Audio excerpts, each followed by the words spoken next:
La guerre, c'est le rationnement. Tout était rationné, tout était au marché noir. Il y avait la famine. Et je ne sais pas si on imagine vraiment ce que ça veut dire, la famine. Moi, j'ai vu de mes propres yeux un homme mort de faim à Sétif dans la rue. Et il était à moitié nu, parce qu'on ne trouvait même pas de quoi s'habiller non plus. On ne trouvait strictement rien. C'était la misère la plus noire. Il y avait d'ailleurs, la misère amène d'autres choses, les épidémies par exemple. Il y avait une épidémie de typhus terrible au village où j'étais, près de Sétif. Enfin, les gens allaient au cimetière plusieurs fois par jour. On mourait par famille entière. Presque toutes les familles étaient décimées. Et vraiment, c'était une épidémie qui a fait énormément de victimes. La misère, bon, ces épidémies-là, et puis tout d'un coup, l'annonce d'une victoire qui devait se concrétiser par un changement pour nous.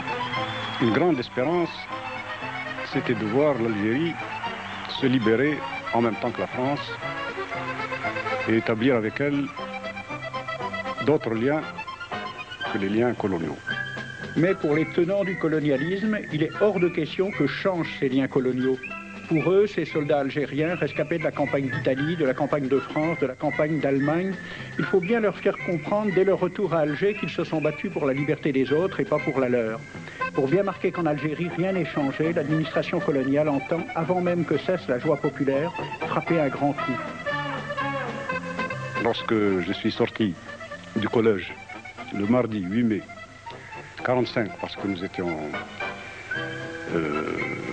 avions l'autorisation de sortir, c'était un jour de fête, il y avait les cloches chrétiennes qui sonnaient, il y avait même des officiers qui buvaient du champagne sur les trottoirs.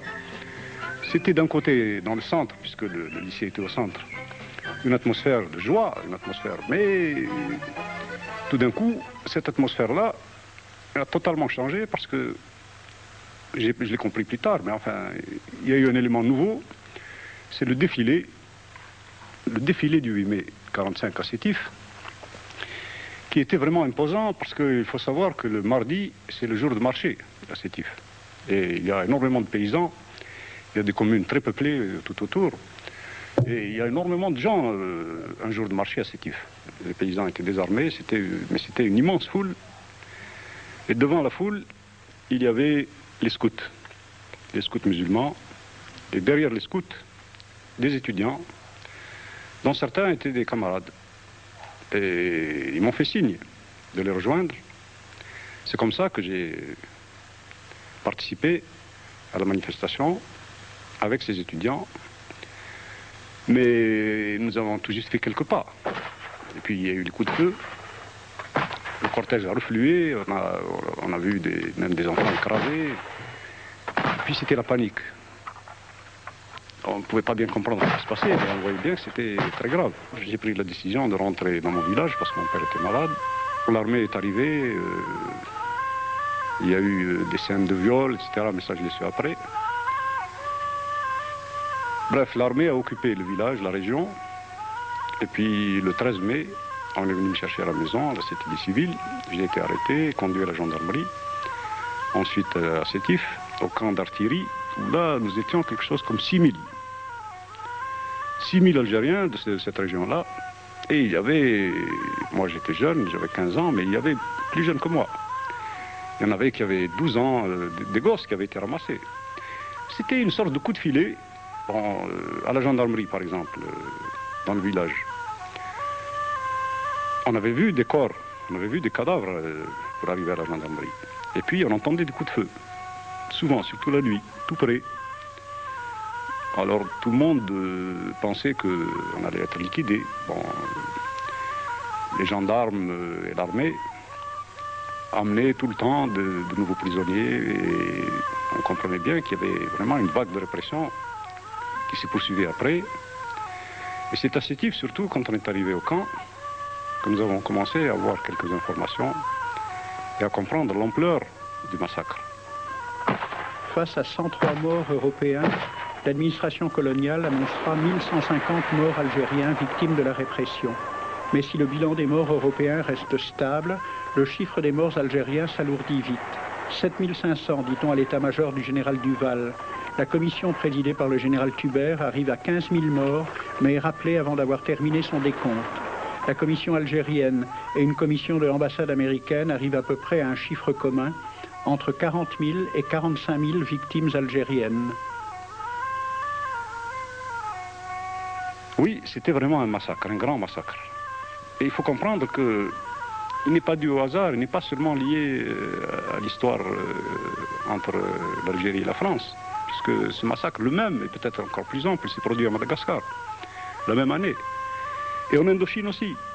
C'est la même politique qui a conduit à ces massacres-là. Puisque en Indochine, le bombardement de Haiphong, le revirement du gouvernement français avec le bombardement par d'Argentieux, l'amiral d'Argentieux, qui traduisait un changement radical de la politique française. Parce qu'après le discours de Brazzaville de Gaulle, on pensait que le gouvernement de la France libre serait pour l'émancipation des colonies. Il y avait des espérances et des illusions dans ce sens. On parlait d'union française. Et quand on a vu le massacre, quand on a commencé à avoir des nouvelles de ce qui s'était passé, par exemple pour ma part, moi j'étais dans la région de Sétif, mais j'avais une grande partie de ma famille à Guelma, et dans la région. Et on a appris là que les massacres ont été extraordinairement sauvages. Ils voulaient vraiment nous anéantir, et d'ailleurs les plus cyniques disaient, bon, comme ça on aura la paix pendant 10 ans. Ce qu'ils faisaient, c'était vraiment, ils voulaient atteindre avant tout la jeunesse algérienne. Cette jeunesse qui levait la tête, il la sentait relever la tête.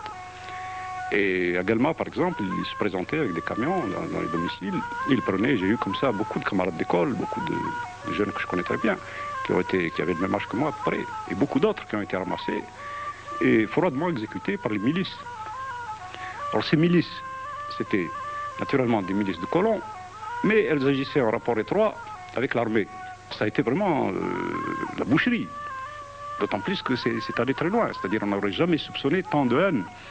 Il est vrai que la haine a existé des deux côtés. Mais je crois que là où elle a existé le plus, c'est du côté des colonialistes. Par exemple, quand on brûle un greffier qui avait 9 enfants à Kharrata, ils l'ont brûlé, ils l'ont aspergé d'essence et brûlé avec ses enfants. Bon, moi j'ai eu un parent qui a été tué avec sa femme enceinte. Là, justement, l'histoire de ce parent prouve qu'on ne pouvait même pas être neutre. Parce que ce parent-là, au fond, il était neutre, il n'était pas engagé politiquement. Lui, ce qui l'intéressait, c'était la pêche à la ligne. Il travaillait à l'école d'agriculture. Bon, il faisait très bien son travail, et puis il allait à la pêche. Puis voilà. Bon, quand il y a eu des événements, quand la milice de Guelma s'est formée, on est allé le prendre, on lui a dit, voilà, prends un fusil, on va tuer les Arabes. Bon, lui, il a dit non, pourquoi je vais tuer les Arabes, il n'y a rien contre eux. Bon, ben à ce moment-là, on l'a immédiatement fusillé, sa femme l'a entendu tomber, elle est venue en criant, enceinte, ils l'ont tué, et son fils, 10 ans, pareil, et c'était pareil, ça a été, dans toute une région, ça a été ça, systématiquement. Le gouverneur général, c'était un socialiste, c'était le gouvernement de Gaulle. Et c'est là qu'on a vu l'armée déjà dépasser en quelque sorte le gouvernement, le mettre devant le fait accompli, procéder au massacre, et par là même confisquer le pouvoir aux civils. Et ça, on ne l'a pas assez compris en 1945. Bien, ce qui s'est passé ce jour-là, je crois que ça a été, on pourrait appeler ça les illusions perdues. Nous avons perdu l'illusion que nous pouvions avoir l'indépendance comme ça, octroyée d'en haut, comme un cadeau des Français de gauche. Quant aux colonialistes, eux aussi, ils ont perdu au moins une illusion. Parce qu'ils pensaient que par ce grand massacre, ils auraient la paix pendant 10 ans. Mais quelle paix!